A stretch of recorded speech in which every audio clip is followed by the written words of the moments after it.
Ladies and Jimbo men, welcome back to the channel.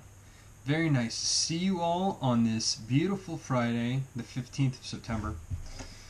Got a few knives to show you. I actually meant to sit down and film this episode earlier in the week.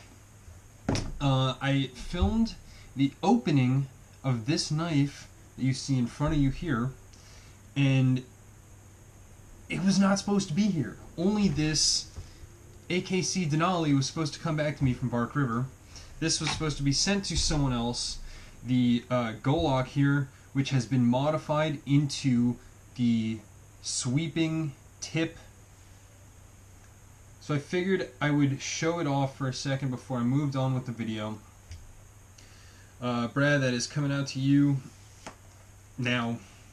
As you see this video, it is in the mail. Anyway, guys, what I really wanted to show you was this awesome new custom slip joint that I acquired. It's been in my pocket all week. It showed up on Monday. Today's Friday, and I've been carrying it absolutely non-stop. It really does have some nice walk and talk. It is a Gene Wiseman. Hopefully you can see this. Wiseman. The big G on the back, made of D2 steel. It's the first knife I've ever had in D2 steel, and it is wicked sharp. I mean, this thing is a serious... Let's see what I got here. And I've been using it. And this thing is like... I have never had a slip joint come to me as sharp as this. So, really amazing. I bought it up secondhand too. So I'm not sure if this is an edge that I believe this is the factory edge that Gene puts on it. It doesn't look like it's been put to any other kind of sharpening system or anything. I love his. Let's just go over the knife for a sec. Details. The G10 is really smooth. Obviously has There's no bolster here, so no transitions to check, but I like this big lanyard hole. It was easy to get my 550, legit 550 paracord through. Came with the bead, which is a nice little touch. It is perfectly flush at the half stop. I mean, there is just, you cannot... Even my fingernails not picking up anything, so that's really amazing. What I was gonna say at the beginning when I started saying, started talking about the details, I really love his satin work that he did on all of the different faces of the knife, the swedge most importantly. It has a really good vertical satin here, and then both swedges have a horizontal satin that just picks up light very nicely. But yeah, other than that, I mean, guys, it is a Lanny's clip. It's my first Lanny's clip, and it's really setting the bar high.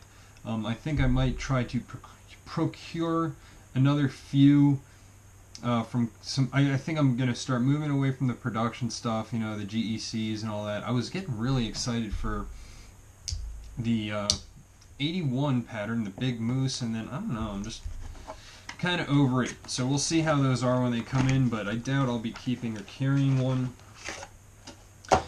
We're not too far in the video yet, so I'm just going to do this all in one video here.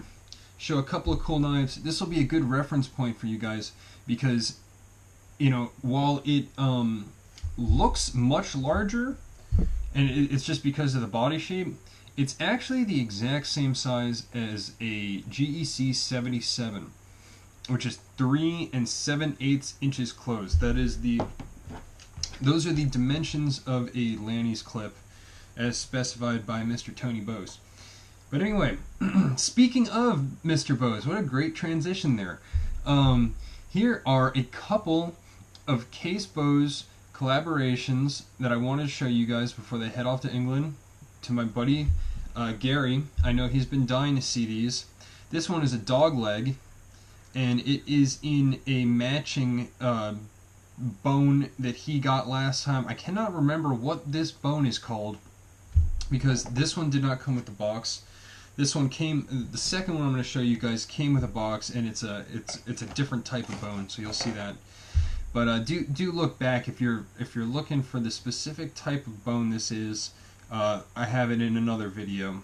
It's the only other case Bose collab video I've got up. Love that huge shield. The blade is pinchable from the back, and it is a gorgeous one indeed. Really nice swedge grind. I like the case logo that they use there. You know, the etch and the stamp that they use on these.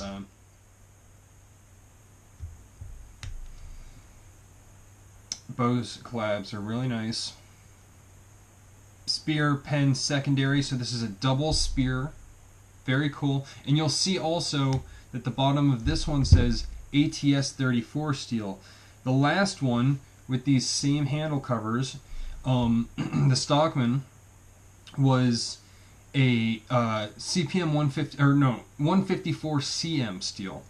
And this one's ATS 34. Now, I have no experience with ATS 34, but I know Matt Martin of Vehement Knives sings its praises incredibly high. So, you know, another super steel, maybe not a super steel, but it's I should have done the research, but it's probably better than 1095, which is what you know, GC uses on all theirs. So anyway, guys, I think this one's really comfortable in the hand with this holding the main blade out. You know, classic dogleg. I will say one of the things that I really went over and stressed a bunch on the last knife was how amazingly designed it was so that you could get your finger into all of the little nail nicks. I mean, it was designed in a way so that you could see, and all three nail nicks on the knife were presented perfectly. And that was one cool thing. They did not, they were not able to execute that quite as well on this one. Maybe if the nail nick came up slightly higher, you know, before ending just before the swedge, you'd get a little bit more purchase on it. But as it is, you really gotta. It's a very fine area there. It's really only the tip of this whole long pull that you're able to actually use. So, but I mean, you can just pinch it right out anyway, which is how I would end up doing it 100% of the time. So, whatever. But I just, you know, it was worth mentioning because the last one was designed so perfectly. Really go check out that video if you have not seen it. You'll see that these knives come all like this. They come with this box, and then they come with this nice case pouch, case cutlery. W.R. Case and Sons Cutlery. Handcrafted knives since 1889. Very cool. So we did the Stockman, showed you a dog leg. Time for the Eureka Jack. Wow. And as I said, this is in a different bone, which is labeled as chestnut. Some nice big jigged chestnut. Some big pits taken out of there. Really looks gorgeous. Love the diamond shield. I think the pins... I like this chestnut a bit more personally. I think all the silver, the pins, you know, the back, they're much thinner as well. So it's yeah, I mean this Eureka Jack is markedly lighter. It's probably got something to do with the fact that the dog leg is basically, you know, this whole chunk, whereas this gets a nice bit taken out. Let's open it up.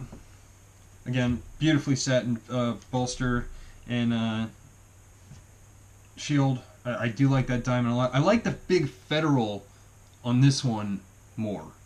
You know, if I had to pick two shields, that Federal shield is incredible, but less room to work with on the Eureka Jack. So, this one again has that same issue, but like I said, the long pole is extended out there a lot further, so you can see it's a bit more usable. Again, though, and this one's got a harder spring. Big spear on the main. Oh man, Dude, this is a joke. There we go. I need to cut my left thumbnail. The right one has been broken off, so that's fine. Big spear on the main and a Warncliffe mini. So that's kind of cool. I like how they switched it up. 154 cm designated on this guy. And before I let you guys go, I will go ahead and get their overall lengths for you. So this one is sitting pretty at just under 3.5 inches closed. It's like 3.4. And the dog leg is just over 3.5 inches, 3.6 basically. And their main blades, the spear is 2.5 sharpened length. And this spear, which I love a lot, also 2.5. So they managed to get the exact same amount of blade, sharpened blade length, out of this knife. And there's two, it's like 0.2 inches less to sit inside of. So, yeah, that's, you know, pretty cool. Pretty cool engineering. I think I'd be a bit more of a fan of this this Eureka Jack. If I was gonna use both of them, I'd probably go for this one. You know, I'd reach for that one probably more often, just because of the versatility of the blades. I like the, oh, well, we're about to cut here, so anyway, I'll see you guys next time.